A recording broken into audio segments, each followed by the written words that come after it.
So thanks for having me as well. My name is CoraHan, and I am with the Federal Trade Commission in the Division of Privacy and Identity Protection, which is part of the Bureau of Consumer Protection. And before I get started, I should say that the views that I express here are only my own. They don't represent the views of the Commission or any of the commissioners. Okay, so I'd like to talk a little bit about health privacy and Dave's situation through the lens of the FTC, and specifically through the lens of privacy and security. And first, a little bit of background about the FTC. For those of you who are not familiar with the FTC is a civil law enforcement agency with a consumer protection and competition mandate. And as part of the FTC's consumer protection mission, it focuses on protecting and promoting privacy and data security of consumer information. And the FTC does this through three ways: through enforcement, through policy work, and through business and consumer education and outreach. And I'm going to touch on all three of those today. So, health and protecting the privacy and security of consumer health data is a FTC priority. And why is that the case traditionally and over time? Because health data is often private and highly sensitive. And in addition, in the past sort of, I'd say 5–10 years, we've also seen a tremendous growth in consumer-generated and controlled data. So this is something that Sam referred to earlier, and it could be anything from going online and looking up your conditions at a website like WebMD. It could be any of the activity trackers, a lot of the things that I know you guys have been talking about at this conference. And a lot of this activity is actually taking place outside of the traditional medical provider context, which is governed by HIPAA. So let's do this. Let's do the first polling question and see what the percentage is in the room here. But how many people here have used one of these consumer-facing products? So how many people have an activity tracker or some kind of Fitbit, Jawbone? How many people have gone to WebMD or any other health site? How many people have put their records in a PHR like Health Vault, or gone to a site like Patients Like Me, where people can communicate with other people who have the same conditions? I think we might have a polling question on this. We don't have a polling question. Okay. We do. Oh, we do. Do we? Oh, okay. All right, so I'm thinking that it's going to say yes or no. We'll see what the answer is in just a second. And if not, no big deal. So. Oh, okay. So let's just, I think that we don't have a polling question, but if you could just raise your hand if. Oh, okay, which is totally fine. If you could just raise your hand if you've used one of these, any one of those services. Okay, that's pretty good. I think it's looking like 90%. I was thinking with this audience it might even be 100%. That as consumers, not just in your professional lives, but as consumers, you've used this, and it kind of demonstrates a huge shift over time in how health information is moving and flowing, which brings a tremendous number of benefits. And I know that many of those have been talked about: lower costs, improved care. Here are some of the challenges that I want to mention very briefly. One, security risks. So not only the unauthorized access of information, but also potentially when you're talking about devices that may have an impact on your health and safety, physical safety. Another risk is the risk of the sharing of data in ways that consumers might not expect. So, for example, people are very willing and eager to share their information with others who might have the same condition, but you might be much less comfortable sharing it if you weren't sure if it was going to be further shared with a data broker or with an insurance company or for employment purposes. Those kinds of things raise different concerns. A third risk is the increasing difficulty of defining health data, which is a risk in the sense that I think, again, consumers might not expect that some of their health data could be used for inferences, or that other things they do, for example, there was one article I read last year, the New York Times, I think was talking about an insurer that noted that people who do a lot of internet shopping have have poor health in a certain particular measurable way. And that is kind of a random correlation. So, you know, you certainly wouldn't want, I think, your insurance company to be making inferences that are not appropriate with your health information. And then the final challenge I'll note is that of providing notice and choice. And this is something that I know you all are probably familiar with, but it's very difficult to inform consumers about what is happening with their information when you're talking about devices that don't have screens, when you're talking about small devices. And all that being said, there is a lot of excellent work going on in this area, and there are a lot of innovative ways that companies have been providing notice to consumers. So I'd like to start first with a little bit of FTC enforcement. The FTC's core enforcement statute is Section 5, which broadly prohibits unfair or deceptive acts or practices in or affecting commerce. So that means we basically have two kinds of actions. The first is deception, which is a material representation or omission that's likely to mislead consumers under the circumstances. So this is the kind of thing if a company promises consumers that we will not share your information with advertisers, and then it actually does. Or if it has a setting that tells consumers that we'll keep your information private or only share it with your friends, and then it turns out they don't. But even in the absence of a deceptive statement, we also have another kind of action under Section 5, and that is one for unfairness, which is an action that causes or is likely to cause substantial injury that consumers can't reasonably avoid, and that is not outweighed by countervailing benefits to consumers or to competition. So quickly, I'll mention two of our enforcement cases that will highlight that. The first is a privacy case called Payments MD. So Payments MD is a company that offered medical billing services. It would send consumers to a website to pay bills for their providers. The company also wanted then to roll out a new service, which was basically a personal health record service. And they got consumers, unfortunately, to sign up for this service by presenting them with a very confusing screen when consumers went to sign up for the billing portion of their services, and having them, without realizing it, also opt in to the health record service. And what this meant was when consumers gave their consent, then the company was able to, on their behalf, go solicit all of their health information from insurance companies and pharmacies and a number of other third parties. So the FTC alleged that that violated Section 5, and under the terms of the order, the company can't mislead consumers about how they collect their information. They also need to get consumers affirmative express consent before collecting health information, and they need to actually delete all the information that they collected as a result of their allegedly unlawful patient health report services.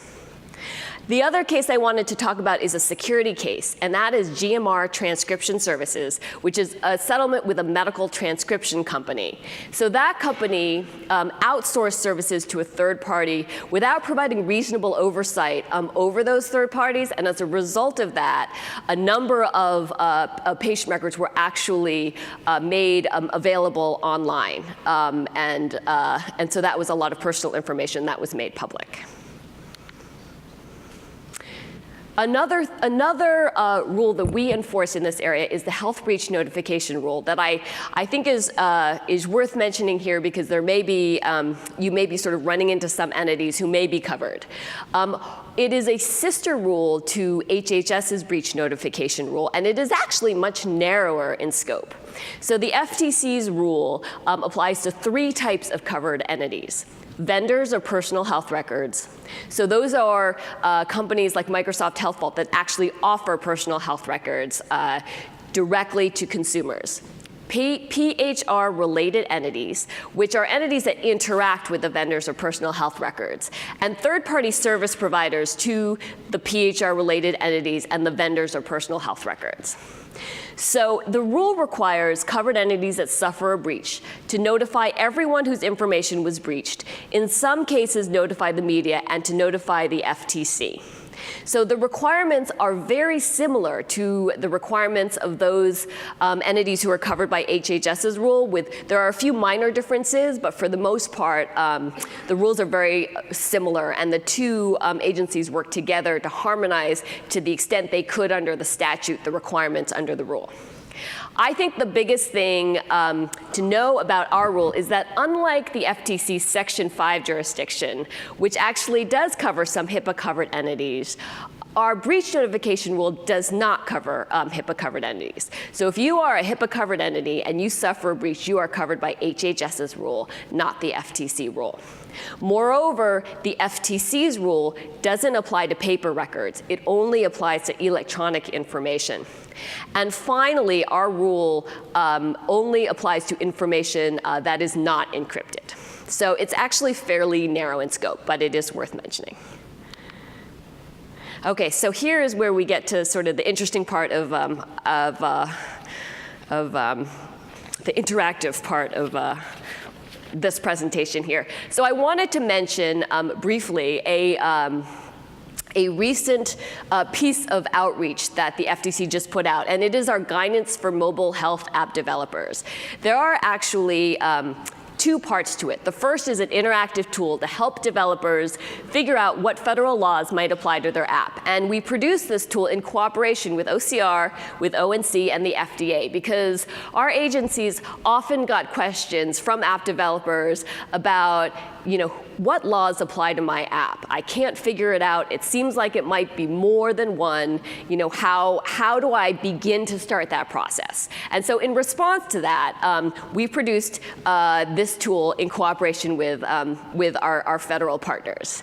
And I'd like to see if we can do a test run of this and apply it to Dave's activity wearable. And let's assume for the purposes, without naming any particular wearable, but let's assume for this purpose that Dave's activity wearable collects steps taken, it creates exercise routines, it also collects diet logs, it has his weight information. Let's assume that he is really using this activity wearable robustly. And the question is the app developer that makes that wearable and the associated app covered by HIPAA, covered by the FTC Act, covered by the FDA's FD&C Act, covered by all three? Let's see. There was a polling question for this too, but let's just go and see if we can do. Oh, it's up. So should I wait to see if, okay. And then we'll do a test run through the tool and see if we can get an answer. Okay, I'm seeing a lot of people look up, so I'm going to go with this. So it looks like 75% think that perhaps more than one of the above laws apply. About 3.8% think HIPAA applies. 17.3% thinks the FTC Act applies. And another 3.8% thinks the FD&C Act apply. Okay, so this is great. Let's go to the tool and see if we can answer the questions and see if we can figure this out. So this tool is meant to be interactive. And basically, I'm going to scroll down.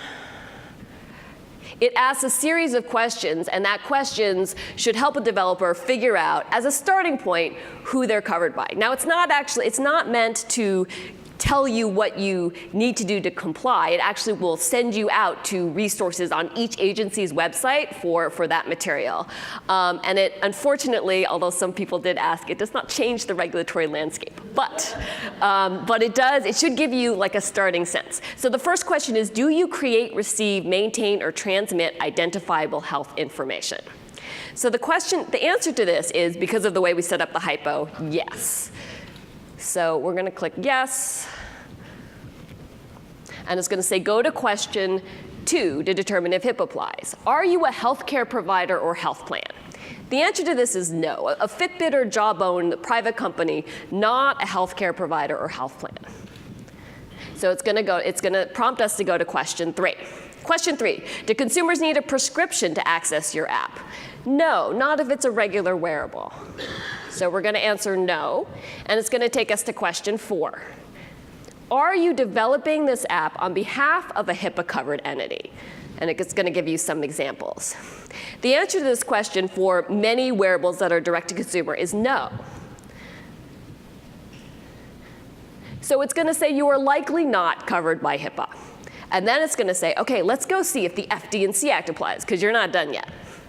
So the first question is, for the FD&C Act, is your app intended for use in the diagnosis of disease or other conditions, or in the cure, mitigation, treatment, or prevention of disease? So let me just say that all the agencies worked really hard at kind of boiling down the really legalistic language to make it easy to understand. But it is, in essence, legal language, so there was only so much we could do in certain cases.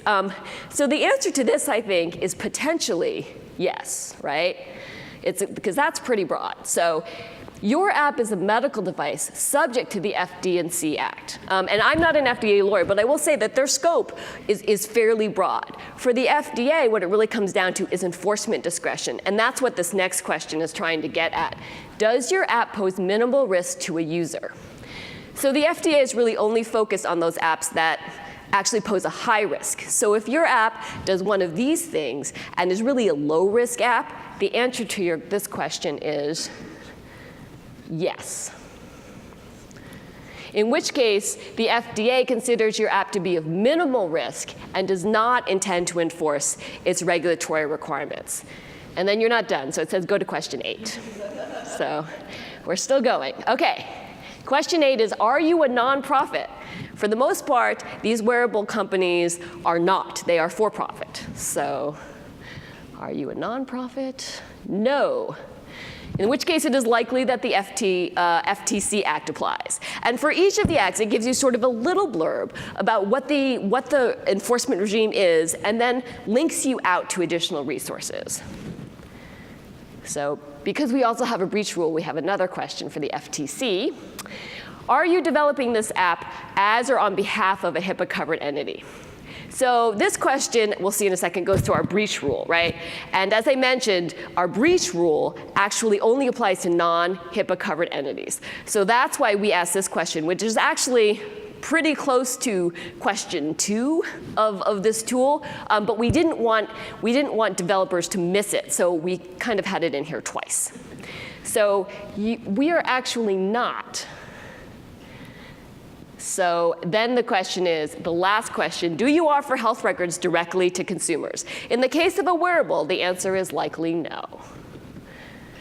So you've finished and realize that the FTC Act applies, but the FTC's health breach rule does not apply. So as it turns out, for this particular hypo, likely the only regime you need to worry about is the FTC Section 5 Act. But let's say, for example, that to change the hypo, that the app actually starts to offer tools on behalf of providers. Let's say it offers EHR integration. Let's say it offers patient counseling. Those things may actually change the answers and lead it to be covered by both HIPAA and the FTC Act.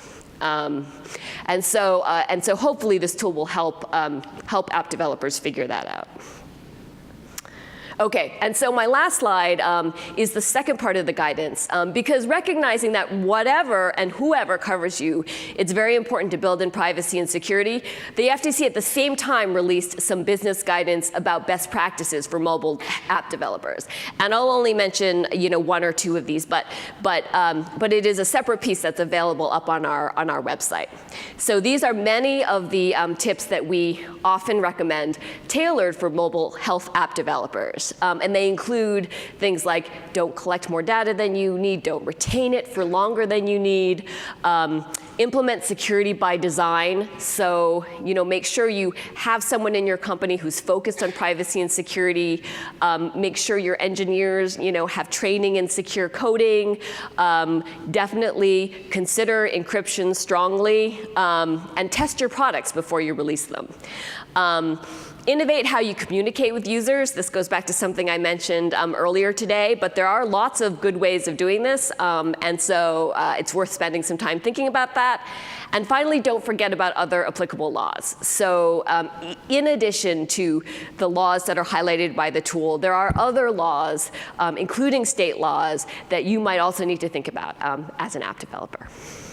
All right, so there are a wealth of resources on our website, including the tool, the best practices piece, and a number of other resources. And I encourage you all to go take a look. And now I guess I'll turn it back over.